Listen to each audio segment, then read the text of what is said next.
Turongeye kubaha ikaze kandi muri bino biganiro by'umuntu muzima, amahoro y'Imana bane namwe. Uwo muri kumwe kandi kuri uno mugoroba ni Kaze Kante Godson, mwe musanzwe mutumenyereye muri bino biganiro bica hano kuri no mbonesha kure, na cyane ko n'abadukurikirana bari hanze y'igihugu ku mbuga ngurukana bumenyi na YouTube n'ahandi za Facebook, n'abashobora kudusanga kuri WhatsApp. Aho bose turabaramukije kandi tubahamwiriwe bivana naho muherereye. Rero ko Imana yemeye kandi ko dusubira kuyagira hamwe ijambo ry'Imana, twavuga ngo izina ry'Imana rihabwe icubahiro. Rero nkuko musanzwe mutumenyereye, tugiye kwigana ibyo ijambo ry'Imana, ariko umutwe w'icigwa uno munsi utubwira indwara z'amenyo. Indwara z'amenyo, amenyo agwara indwara nyinshi zitandukanye, arembeje benshi, na cyane ko mu kanwa ari ahantu hakomeye cyane, hahura n'ibibazo byinshi bitandukanye, kuko n'ahantu hari sensible cyane, n'ahantu horoshe cyane, n'ahantu haba ico bise imyakuro canke imitsi ituma tumanako amakuru mu mubiri. Iriyo kandi ikabakabwa cyane, iri sensible kusumba n'ahandi, cyo kimwe no mu kiganza no mu birenge n'ahandi horoshe nkaho. Rero Bibiliya ijambo ry'Imana riratwereka neza ko muri Yesaya igice cyaho ca 38 umurongo waho wa 19, umuntu muzima ni wazo guhimbaza nkuko ndiko ndaguhimbaza uyu munsi.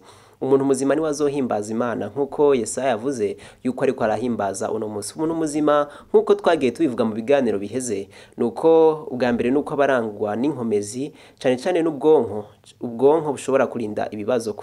Ino si yuzuyemo ibibazo byinshi, yuzuyemo indwara, intambara n'ibibazo umenga nta nyishu vyotoregwa, ariko umuntu muzima n'umuntu afise ubwo bwenge bwo gushobora gutorera inyishu ibibazo afise, na cyane ko hari ibibazo bitatoregwa inyishu n'umuntu. Ivyo nivyo uhereza Imana, kuko Yesu yavuze ati ngo nimuze abarushe n'abaremerewe ndabaruhura.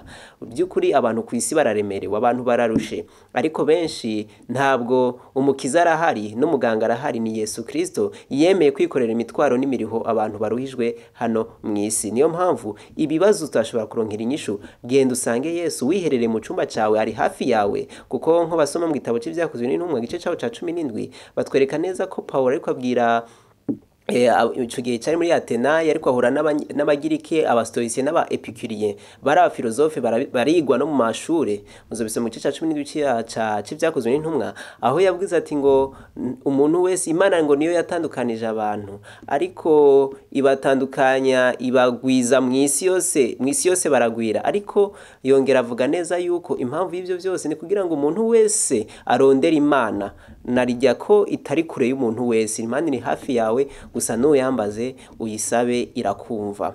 Rero muri rusange umuntu muzima ubwa mbere nuko arangwa n'ubwonko bushobora kurinda ibibazo biri hano. Ikindi ca kabiri nuko aba afise umubiri wiwe ubutunganye ku buryo umubiri wiwe ushobora kurindwa indwara. Kuva umuntu ahacumuriye, Itanguriro 3 umurongo wa 16, Imana yavumye umuntu, iramwereka ko ingaruka y'icaha ari urupfu. Imana iravuma isi irononekara, ibambi amahwa amera, n'ibintu bibi bitangura kuboneka mu isi biturutse ku caha. Niyo mpamvu abantu baciye batangura kugwara indwara nyinshi z'uburyo butandukanye. Rero ufise umubiri ushobora kwihanganira indwara, umubiri ushobora kwihanganira indwara ziri mu isi uko zitandukanye, uyu muntu aba ari muzima. Ikindi naco ca gatatu kiranga kuri muzima nuko ingingo z'umubiri canke les organes z'umubiri ziba zikorana neza. Umushishito ukakorana neza n'igitigu, igitigu kikakorana neza n'umutima, umutima ugakorana neza n'ubwonko. Izo ngingo z'umubiri zikorana neza mu bwumvikane no mu butungane bwiza, iyo iyo umuntu aba akomeye, uwo muntu aba ari muzima. Rero muri ivyo bitatu umenye ko iyo uhajije kimwe uba watanguye kononekara, ahubwo nuko wivura.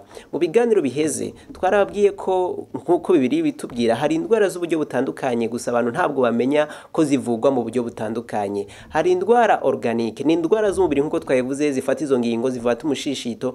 Izo onye ntabwo umuti gusenga ni vyiza no gusengera abagwayi biremegwa no kwisengera ugasaba Yesu gugukiza nibyo, ariko utahevye izo ngeso mbi zateye indwara. Twarabahaye akarorero nk'umushishito, umuntu ashobora kugwara ulcere canke gastrite akumva ibikomere mu mushishito. Iyo atahevye kuza aranywa ibintu birimwo ibintu vy'inzoga, ibintu birimwo amavuta menshi, iyo atabiretse canke inyama nyinshi, na cane ko inyama nyinshi zonona umushishito, umuntu akarya inyama nyinshi haba izokeje n'izindi, na cane nko mu gitabo ca Croqueravi banditse ko abantu bakunda kurya inyama zokeje abo onye bakunda guhura n'ingaruka zo kugwara kansere y'umushishito. Rero niyo mpamvu iyo utabanje kureka ivyo bintu ntabwo ushobora gukira. Niyo mpamvu bisabwa ko ubanza kumenya neza ko hari indwara organique zatewe n'ubumenyi buke, zatewe n'ubumenyi buke mu bintu, vyatewe n'akamenyero abantu bamenyereye batazi impamvu nico gaturutse ko, ivyo batuma bagwara imishishito n'ibindi vyinshi. Niyo mpamvu ubwa mbere ubanza kumenya ko hari indwara organique. Abantu naho z'umukozi w'Imana avuye hehe yovuga ati ngo aravura, oya, iyo utahevye ivyo ntabwo ushobora gukira. Niyo mpamvu kenshi nkuko Bibiliya tubwira abantu bishwe no kutamenya. Rero nkuko ico ni ikindi naco nuko hari indwara z'abadayimoni. Izo zanditse muri Mariko igice c'9. Izo zitegwa n'abadayimoni ni nyinshi. Yesu yagiye azikiza. Izo nazo nta kindi nta wundi muti no gusenga bifatanije no kwisonzesha.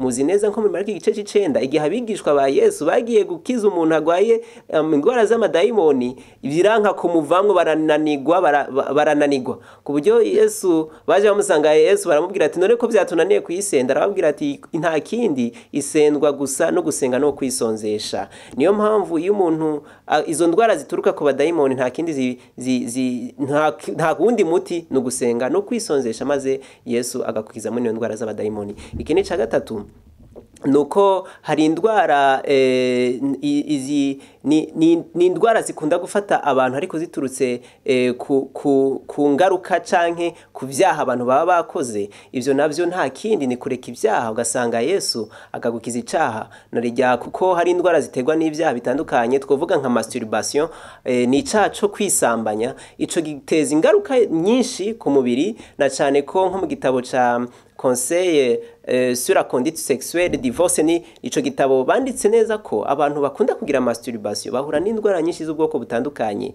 Bahura n'imigongo idakira, indwara z'imitsi, indwara z'umutwe udakira, ama migraine n'amamodo tete adakira. Banditse ngo ivyo iyo umuntu akomeje gukora mwene ivyo bintu arangiza saze, nuko mu nyuma zote basare bivanye na zinc yatakaje mu mubiri wiwe, mu bwonko bwiwe akatakaza zinc cyane. Mu gitabo ca Selected Messages banditse neza ko abantu mu kinyenjana ca 17 abantu bakora ico caha cyo kwisambanya, ingaruka baheza basaze barasara. Niyo mpamvu bari bahitazire ngo c'est la maladie de la folie. Niyo mpamvu iyo umuntu atabanje kureka ico caha ngo abanza asenga Imana, abanza kiri ico caha, ntabwo ashobora gukira mwene iyo ndwara. Rero indwara zivugwa bivanye n'ico ugwaye n'ubwoko bw'indwara nkuko Bibiliya ibitweretse. Reka noneho twigane indwara z'amenyo.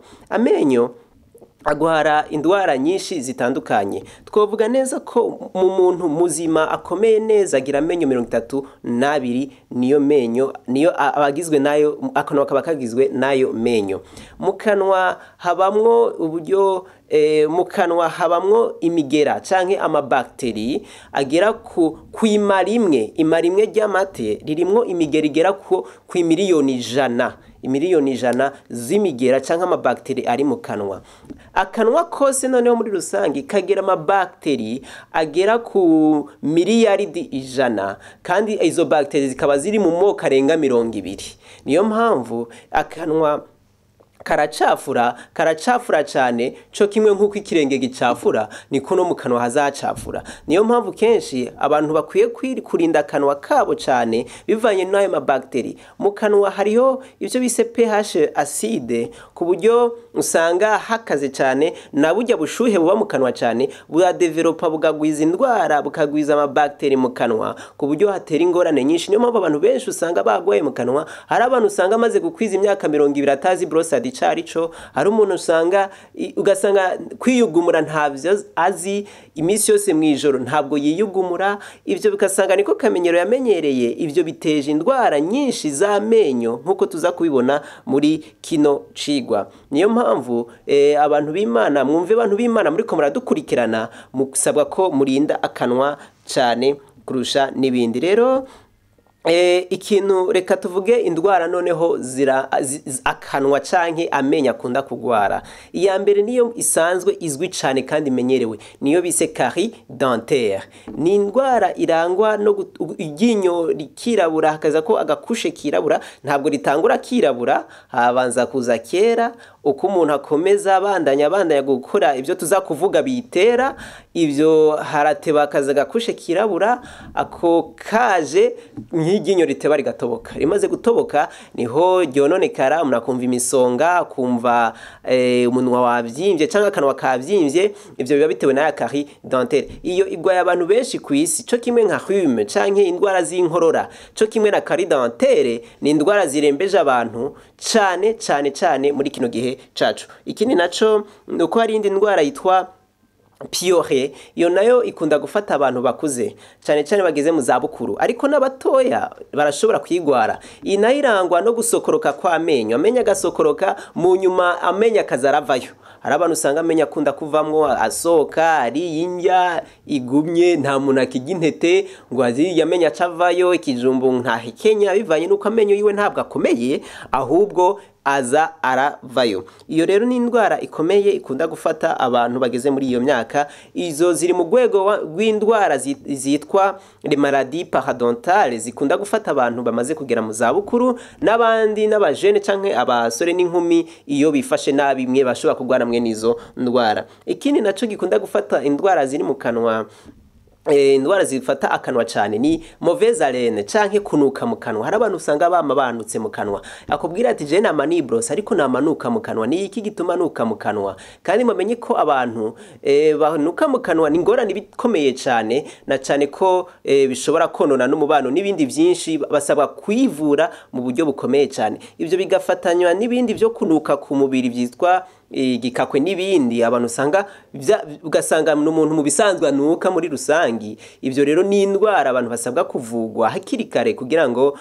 nabo ntibononekare mu mubiri wabo canke bononere umutekano w'ikibano. Rero niyo mpamvu abantu basabwa kwivura hakiri kare, bakamenya yuko umuntu muzima ari wahimbaza Imana kandi bikahesha Imana icubahiro. Kuko mu Batesalonike igice cyaho ca kabiri, Batesalonike ba kabiri igice ca 5:23 handitse neza yuko umuntu Imana ishaka yuko umubiri haba impwemu n'ubugingo vyezwa kugira ngo Yesu igihe azoba agarutse azosanga ivyo byose atamugayo atangorane bifise. Rero niyo mpamvu haba umubiri, haba ubugingo, haba n'impwemu yawe bisaba kwezwa, gutungana. Iyo bavuze umubiri umubiri usabwa gutungana. Iyo bavuze ivy'impwemu navyo ni ivy'impwemu, ni ivy'Imana canke ivyo kubana neza, ivyo kugororokera Imana navyo bisabwa gutungana mu muntu. Ikindi naco n'ubugingo, kuko ubugingo babugizwe n'amaraso muri rusange. Reka ibyo byose bisaba gutunganywa bikezwa kugira ngo bisange Yesu. Igihe Yesu azoba agarutse bizosanga atangorane bifise, vyarejejwe muri rusange. Rero ibitera indwara z'amenyo muri rusange ni ivyahe? Ubwa mbere nuko ni ibintu vy'amasukari, ni ibintu abantu bakunda kurya vy'amasukari. Ivyo birateje ingorane amenyo cyane, na cyane ko isukari nimbi. Iyo tuvuga imvaruganda, izi ziva mu mahinguriro, izi nazo zironona amenyo cyane. Ikindi naco ni ibyo kurya biba byasigaye mu menyo uko bingana kose, haba gatoya, iyo bisigaye mu menyo bikaborerayo bikanukirayo, bukeye ukongereza kugashira kw'ibindi utiyugumuye utakoze n'isuku ry'amenyo, ibyo nivyo bigenda bigatera udukushe twera ku menyo, mu nyuma twa dukushe two guma twinjirana y'amabakteri, mwumvise ko mu kanwa hari amabakteri menshi, biragenda bikonona maze iryinyo rikazotoboka, ubundi mwayo ukumva ibinyigishi byavuyemwo amashira canke byavuyemwo amaraso. Ivyo navyo n'indi ngorane igwara akanwa gakunda guhura nako. Ikindi naco ni itabi. Abantu bakunda kunywa itabi bamenye ko bafise ingorane zo kuzohura n'indwara z'amenyo n'indwara z'akanwa muri rusangi. Ikindi naco nuko ni isuku rike ryo mu kanwa. Abantu bagira isuku rike ryo mu kanwa, abo bahura n'ingorane yo kugwara amenyo cane. Ikindi ni kunywa, twabivuze. Ikindi naco ni gabanuka kw'amate mu kanwa, kuma mu kanwa. Abantu bama bumye mu kanwa, abantu atamate bagira, abantu usanga iminwa yarumye, izo zitera ingorane mu kanwa cyane. Umuntu akagira ingorane, ivyo bikonona amenyo bivanye nuko akanwa gategerezwa kuba karimo amate akwiriye, kakama kari katumye cyane, bivanye nuko amata bakenewe cyane kuko afitiye akamaro umubiri, afitiye akamaro umuntu. Iyo yabuze mu kanwa umuntu akagira kuma, ivyo bitera ingorane. Twibutse n'abantu batiyugumura canke abantu bama hacafuye mu kanwa, abo bazohura n'ingorane yo kugwara amafyigo, bivanye n'ubwo bucafu bwo mu kanwa buragenda bukonona amafyigo, ivyo bigatera ingorane y'amafyigo atakindi kibiteye, bitewe n'akanwa wafashe nabi, utatunganije neza, n'amenyo wafashe uko wishakiye. Ikindi naco ni ikawa, icayi, inzoga na boisson canke ikinyobwa bita coca. Ivyo biri mu ivyo bise teyine. Bijya vyirabuza isafuriya ikirabura, nivyo bigenda bikirabuza n'amenyo.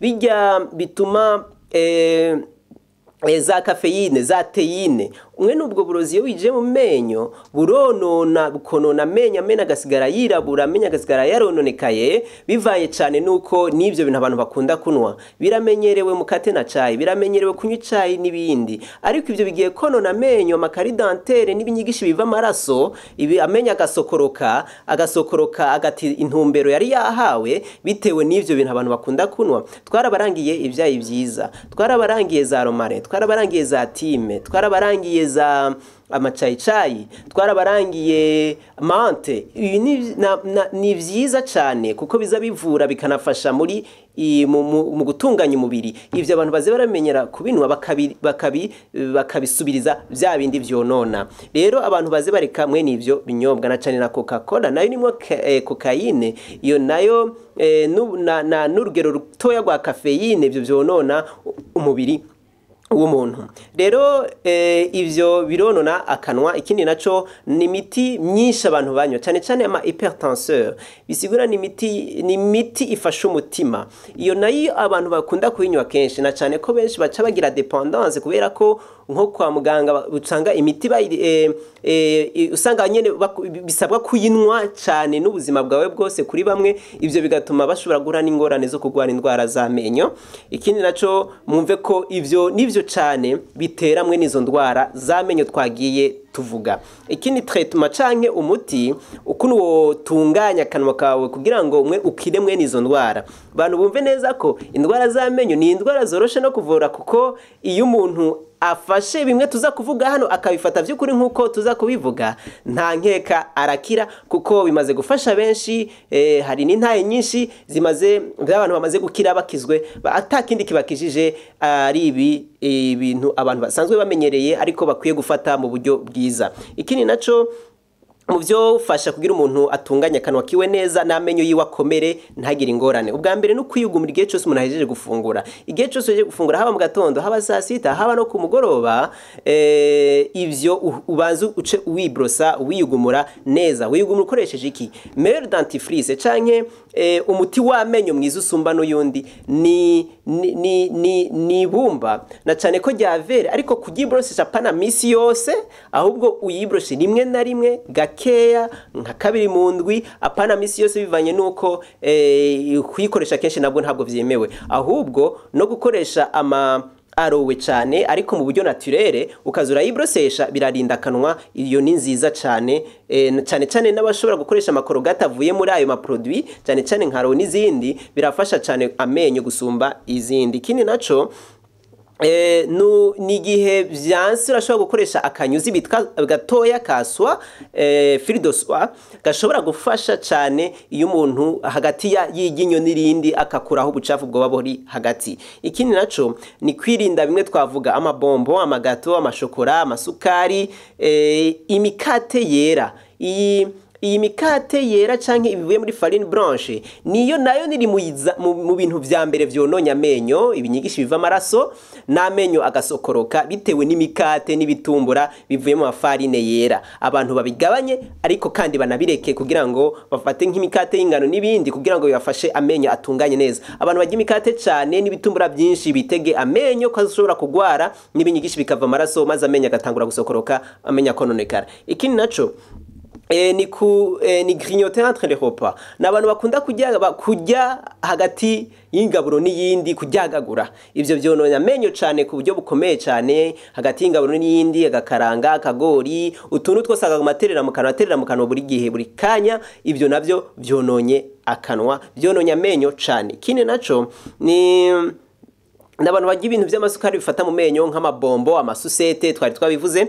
Ikindi naco nuko bisabwa ko umuntu azagenda kwisuzumisha mu kanwa kenshi ku muganga w'amenyo. Kwisuzumisha kenshi birafasha cyane kugira umuganga kubwire amenyo yawe uko ateye nuko ameze nico wokora. Rero muri rusangi ivyo nivyo bishobora gufasha umuntu agwaye, nivyo gufasha umuntu afise ingwara z'amenyo nkuko twagiye tubivuga mu buryo butandukanye. Noneho umuti ico bise homede, umuti ushobora gufasha umuntu yagwaye amenyo. Amenyo arakira, haba iryinyo rigomba kuvayo, haba iryinyo rigomba rikubabaza, haba iryinyo rikujya, haba iryinyo ryavyimbye, haba n'ibinyigishi biva amaraso.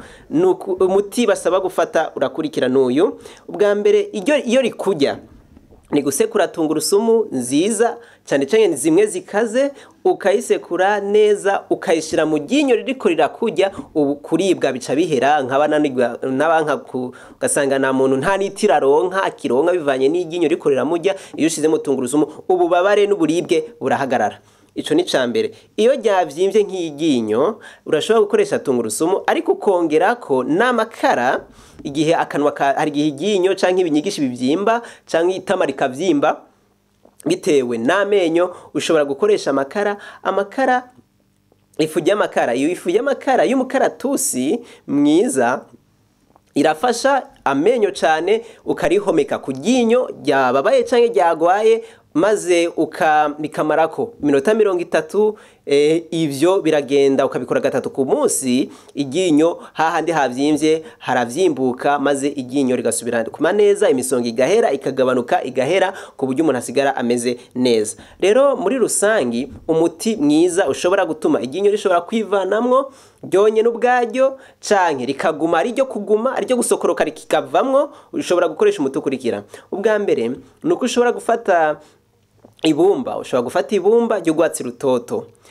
Twarivuze n'akamaro karyo. Ufata irikwiye urushi rw'amaboko ukarikoresha. Ica kabiri nuko ushobora gukoresha ubuki, ibiyiko 2 vy'ubuki cyane ko bivana.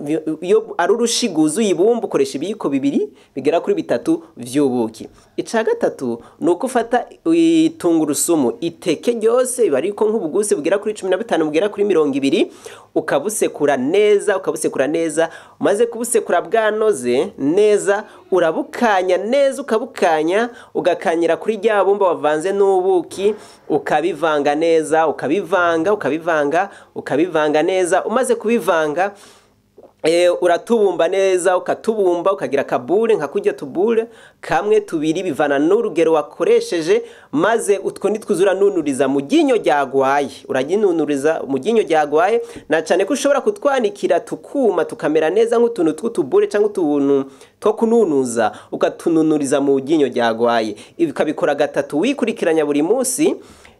Ukabikora iminsi 3 wikurikiranya. Ivyo biravura iryinyo ku rugero rukomeye cyane gose, bivanye nuko iryinyo ryahora ribabara, iryinyo ryava amaraso amaraso, iryinyo ryari ryononekaye ryagwajwe na carie dentaire, ivyo iyo ukoresheje mwene uwo muti iryinyo rirashobora kwivanamwo ryonyene ubwaryo canke rikaguma ari ryo kuguma. Cane ko iyo nkuva amaraso canke yavyimvye akaza arakoresha uwo muti uramuvura cane gose, ariko yabanje kureka vya bindi vyateye ya ndwara.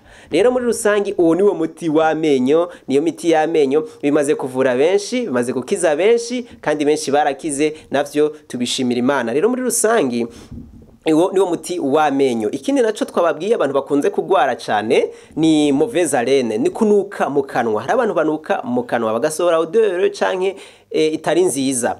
Ivyo hariho umuti wavyo, na cyane ko ubwa mbere nuko abantu bakwiye gufata icayi citwa cha romare. Umaze gukoresha romare ushobora gukoresha na tangawizi ukayongera muri romare, maze ukazura yinwa buri gitondo na buri mugoroba kabiri ku munsi. Ivyo ukabikora ugashiramo ibiyiko bibiri vy'ubuki, ico cayi akaba arico kikubera umuti, akaba ari ukomeza unwa ukareka vya bindi vyateye ya ndwara. Ico ni cambere. Ica kabiri nuko ufata salade saa sita. Ni salade nziza ikomeye ivura abantu bafise mwe n'ivyo bibazo. Nuko ufata igitunguru gitukura wakasikase neza, ugafata ibise karoti ukayikatakata neza, ugafata na pome ukayikatakata neza. Iyo salade ugafata, umaze gufata pome ukayikatakata neza, uca wongerako amavuta ya elayo, ibiyiko bibiri vyayo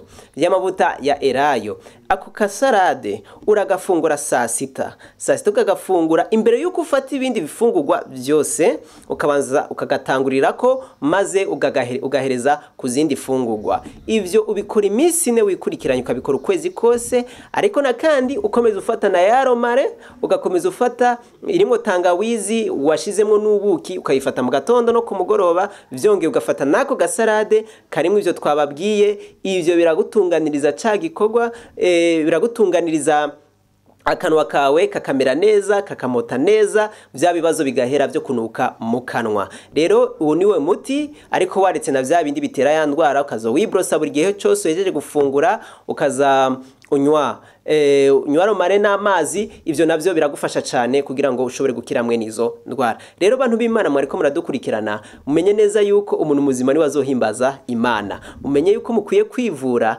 umuntu boreke ubumenyi bukeya, ahubwo murondere mugire mushakashake, musenga Imana, kuko ibidukiza Imana yarabitegekanije biri hambavu yawe. Niyo mpamvu ibintu Imana yaremye bitubera umugisha. Nawe bisaba ko wivura ubu umugisha kubo mubana. Na cyane ko hari abantu birengagiza bakibaza kugwara kwabo nibo biraba, ngo uyu n'umubiri wiwanje. Ntumenye neza ngo ni wagwara yuko harata abatazoja ku kazi kugira barondera ico bajya baje kukugwaza wewe.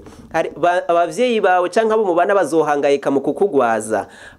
Amahera yari gufasha umuryango, ugasanga nitongo bararigurishije ryari gufasha umuryango kugira ngo bakuvure wewe bivanye n'ingeso mbi no kutamenya wishizemwo. Ivyo bikonona ikibano, bikonona amahera y'imiryango n'ay'igihugu n'ay'ibindi, bivanye nuko wifashe nabi. Bisaba rero ko utangura kwivura, umenye neza ko amagara yawe atakuraba wowe wenyene, ahubwo araba nabo mubana, akaraba n'Imana yakuremye, kuko izokubaza umubiri wawe ico wawukoresheje, ko wawuhesheje, ko Imana yaguhaye wayihesheje icubahiro kubwo wo mubiri yaguhaye. Rero muri rusangi twariko twigana ku ndwara z'amenyo. Reka Imana nye n'amahoro idufashe, kandi iduhe kumva, iduhe no gushira mu ngiro bino twiga. Reka turangirize ku murongo wa Bibiliya. Bibiliya iratwereka mu gusubira mu byagezwe igice cyaho cindwi, umurongo waho wa 12 baratubwira ngo, maze nimwumvira ayo mateka ashinzwe mukayitondera mukayashitsa, uhora Imana yanyu azobashikiriza isezerano, abagirira imbabazi nk'uko yarahiye basogokuruza, azobakunda abahumugisha, abagwize, azohezagira uruvyaro rwo mu nda zanyu n'imirima yo mu ndimiro zanyu, n'amasaka na vino n'amavuta yerayo, n'ukugwira kw'inka zanyu no kw'imikuku yanyu, abihezagire mu gihugu yarahiye basogokuruza banyu yuko azokibaha. Muzogira umuhezagiro gusumba yandi mahanga yose, ntihazoba ingumba y'umugabo canke y'umugore muri mwebwe canke mu masho yanyu. Uhoraho azobakura kw'indwara zose, ntazobateza nimwe muri za ndwara mbi zo muri Egiputa nk'uko muzizi, ariko azoziteza ababanka bose. Imana ihabwa icubahiro. Ibi ni isezerano ku bantu bubaha bakitondera ibyagezwe byayo. Ibyagezwe biranga umubiri, twarabivuze. Ibyagezwe biranga iby'impwemu. Amategeko 10 y'Imana yavugiwe i Sinayi, Imana irayandikisha n'urutoke rwayo ngo nimwayitondera. Ayo mategeko agenga iby'impwemu, ayo mategeko agenga iby'umubiri ngo nimwayitondera. Umurongo wa 14 wanditse ngo muzogira umuhezagiro mu mahanga yose, ngo ntihazobaho ingumba y'umugabo canke umugore muri mwebwe canke mu masho yanyu. Abantu bashize mu ngiro ivy'Imana ivuga ntabwo bagira mwene izi ndwara. Ikindi ca 15, uhoraho hazobakura ku indwara zose izo zikubangamiye, izo zikurembeje, uko wumva uniha. Niwumvira Imana ukitondera amategeko yayo, Imana izokura ku izo ndwara zose. Ntazobateza nimwe muri za ndwara mbi zo muri Egiputa. Indwara zo muri Egiputa ni ino si yuzuyemo ibyaha n'igereranywa na Egiputa. Iyi yononywe n'indwara nyinshi twarazivuze, n'izi zose zibangamiye abantu. Nimwitondere ibyagezwe n'Imana, tukitondera iby'Imana yavuze, n'ibyo tukitondera ibyo yavuze, Imana izoduhezagira, izoduha umugisha. Nibyo ndabasabira, nanje musabira, kugira ngo Imana iduhere ubuntu. Ni mu izina rya Yesu, amen.